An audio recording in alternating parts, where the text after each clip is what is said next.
rage in terms of saying we must talk about this subject. And when I was doing these cases, I'm going to tell you, nobody wanted to sit next to me at a dinner party. Right? No, you know, what do you do? And then I'd start and they'd find some excuse to leave. Right? Because it is hard. It is such a difficult subject. It makes people naturally uncomfortable. Mm-hmm. But I will also tell you, when I was selecting juries on these cases, I cannot tell you the number of people who, as prospective jurors, would raise their hand and say, may I speak with the attorneys and the judge in chambers? And would talk with us about why they could not sit and listen to that case, and would go on to tell us about how they'd never told anyone, but they knew they could not sit and listen to this case, and that's why they told us. And it is an issue that is agnostic in terms of who it affects, socioeconomically, racially, gender-wise. And we really have to deal with it, because the pain that the survivors experience is profound, and it is something that we must address, both in terms of whatever is possible in terms of prevention, but also in terms of giving survivors a safe place to go without judgment. Well, what we witnessed was a respectful listening to Dr. Ford, but I mean, she was terrified by her own admission, and I don't know if that was particularly safe as a space. She came forward for her civic duty, but I think the Me Too movement has emboldened many, because there's power in numbers, and it has shown women and men that they're not alone. That they're not alone, and that they won't be judged, right? It is, so when we start talking more about this issue, people will be much more, I think, aware of the fact that it is normal for a survivor to not tell anybody. It is normal for a survivor to have some incident that precipitates a reporting years later. It is normal for someone who has experienced a traumatic event to be very precise about certain components of that event, and imprecise about others. And so when we talk more about this, we will understand that these things that are now being discussed as a reason to question her credibility are actually things that are symptomatic, that are actually symptomatic of having had that experience. So let's use this as a moment to not only talk about it in the context of the Kavanaugh hearings, but as a moment to welcome an uncomfortable conversation that must be had if we're going to deal with an issue that is impacting a lot of people. Well, earlier today, when we had Senator Lindsey Graham here, before he came on the stage, he took a call from President Trump, apparently, and I presume you did not before you came on the stage. However, if you had, what would you have said to President Trump about his mocking of that very memory at his campaign rally last night in Mississippi? Stop being mean. Stop being mean. I mean, listen, I'll tell you, as everyone knows, the hearings that we had where Dr. Ford testified were in the smaller room where we normally meet, as opposed to the larger room where we had the initial hearings for Judge Kavanaugh. And so it's a pretty intimate setting.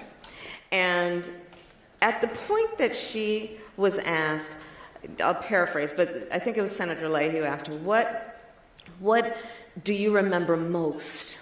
You know, what did you carry with you most? And she talked, it was a very poignant, moving moment. She said, I remember their laughter. Yeah.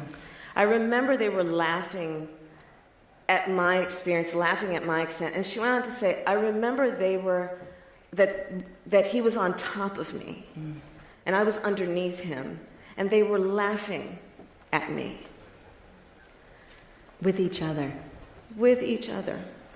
And so now we have, last night, the President of the United States at a rally urging a crowd to laugh at her. Yeah. I can't think of anything more inappropriate is not descriptive enough. It's mean. It's mean, and it is completely without any level of empathy about what her experience was. He clearly watched her testimony. So what was the purpose of saying that and doing that? Did it need to be done? Of course not. But beyond that it didn't need to be done, doing it was for what purpose? I can't understand it, and I'm embarrassed that the President of the United States would do that to this woman.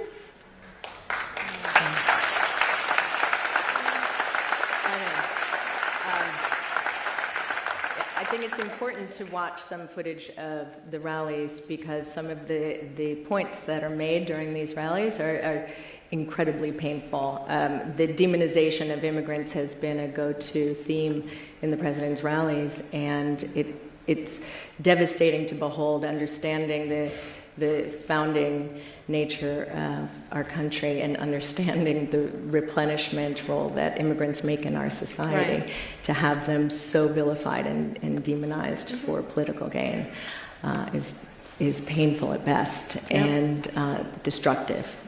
So I wanted to quote this properly, what Senator Graham said, because I think that I'd love to hear your point of view about this. He said in his interview that as far as perjury goes, if we're going to be debating the truthfulness of how Kavanaugh explained the things that were said in his high school yearbook, then God help us. As a fellow prosecutor, however, I assume that the two of you take perjury pretty seriously. Sure. So what do you make of Kavanaugh's characterizations under oath? Well, first of all, I think it's frankly a red herring to debate with any seriousness the fact that high school seniors or college students drink beer. So I think we should just put that aside. Like, let's all just agree to put that aside. The point is, and the question is, especially on your point about perjury, is this person honest? Yes.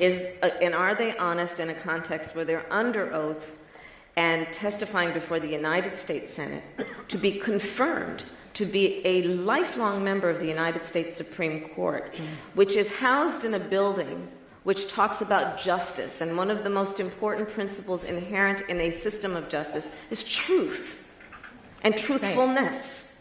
Right. So that's the context in which I think about the statements made by Judge Kavanaugh throughout this hearing, both the first time and then in the context of Dr. Ford.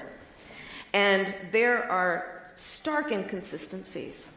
And that relates to everything in terms of the role he played when he was working for the White House, to the statements he made about whatever you choose to talk about in terms of the issue and the incident relating to Dr. Ford. And that's the issue that should be before the American public, because we are talking about whether or not we have someone who has the ability to be honest and be truthful. The second point has to be a conversation about his temperament and thinking about who he is in terms of whether he has the temperament to serve on the United States Supreme Court, and do that in a way that will not be influenced by emotion, but be influenced by facts. You cannot do that. Okay, we're gonna move on from this conversation. Thanks. I think what's disturbing a lot of people is this lack of decorum and the lack of cooperation among elected officials. And it seems to me progress happens at the speed of trust. And so how do you think about rebuilding that trust? Trust is dependent on mutual respect and cooperation and actually getting to know people. And when we had Senators Coons and Flake here yesterday, they were talking about having taken trips together and having shared a lot of moments outside of the Senate in order to really understand each other's values. How is that happening now in the Senate, and how do you think you can build trust with other senators? I think that there's no question that these relationships are very important, and the building block of a relationship of trust, again, is we speak truth, and we allow others to speak their truth and be respectful of that. And, I can think of a couple of issues that I'm actually working with my Republican colleagues on, where I think that fundamentally what brought us together was a shared truth. So, for example, I'm working with James Lankford, the senator from Oklahoma, on a bill to better secure our election systems, and so it's focused on state election systems. Actually, can you take a minute and talk a little bit about that? Sure. Because I would love to hear from you about the state of our electoral process and how safe our information, our media, both real and synthetic, are, our emails are, our voting machines are, and how confident are you around the midterms and whether or not we will have an unhacked election? I'm concerned. I am concerned, and in fact, James Lankford and I served together on the Senate Intelligence Committee and Senate Homeland Security Committee. We're actually the only two who serve together on both. And so we have received a lot of the same information, which has given us, obviously, equally a sense of concern about whether the state's systems, each of the state systems, is up to par in terms of having state-of-the-art technology that would, at the very least, mitigate whatever tampering efforts may occur in terms of those systems. And I have real concerns. And so our bill, what it would do, if it ever got to the floor for a vote, what we have focused on is bringing resources to the states, and in particular those states that don't otherwise have natural resources, financial resources to upgrade their systems. We would require regular audits. Right, so it's just like any system. There is, without getting into the weeds, but there is a mechanism for auditing, for randomly checking to make sure that all of the systems are in place and that they've not been tampered with. But ultimately, it is also about creating an incentive that we go back to paper ballots. Who would have thought that? I know. Right? Right. So how long does the audit take? How long does the audit take? Is it ongoing? It would be ongoing, and there are some best practices. But there would also be, for example, just randomly testing the system to figure out, based on what we know, how people voted in terms of any kind of exit polls, figuring out if what actually happened is consistent with that. So it's about acknowledging that our system needs work, it needs improvement. But I'll tell you honestly also, when I talk about this publicly, the tension in talking about it is that, yes, I do believe we need to be concerned and then channel that concern around upgrading systems. But the concern I have when I talk about it is I don't want people to then believe that if they vote, it won't matter. Right. And that's the tension with this topic. And so we have to kind of be able to have two conversations at once, which is your vote counts, get out and vote, and certainly don't get, and then obviously deal with voter suppression tactics, which is another point. And then also say, yes, I'm going to vote, but I also want to know that these systems are upgraded.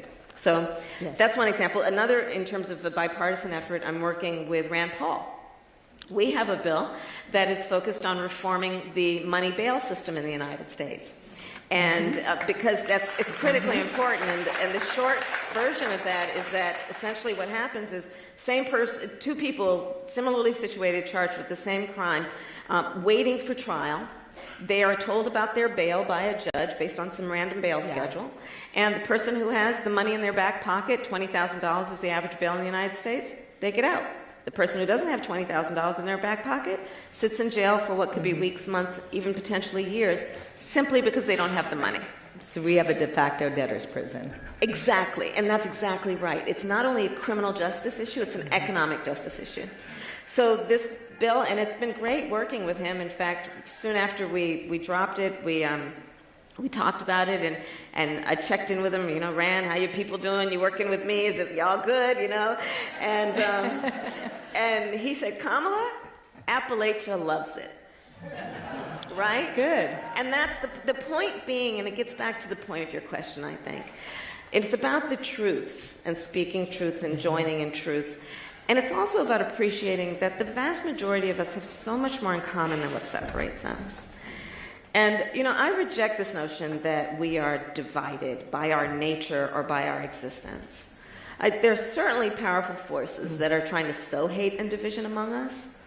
But when we step back and think about it, based on that thought that wakes us up in the middle of the night, when we wake up with that thought, sometimes in a cold sweat, we are never thinking that thought through the lens of the party with which we're registered to vote. We are never thinking that thought through the lens of some demographic a pollster put us in. And when we wake up thinking that thought, for the vast majority of Americans, it has to do with one of just a very few things. Our personal health, the health of our children, our parents. For so many, can I get a job, keep a job, pay the bills, retire with dignity, pay off student loans. And to the extent that we all hold on to that truth, it may be an unpopular truth to speak at this moment, but it is certainly a truth. If we hold on to that truth, I think we'll be in a better place. I'm regretting that we have to wrap up, but I think what you're telling us is it's clear if we want to change the narrative, we have to change the narrator.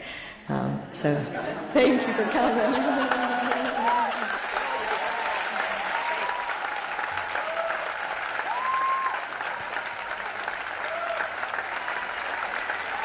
For a session produced by our underwriter, Pfizer. Please welcome Susan Silberman, Pfizer's Global President of Vaccines.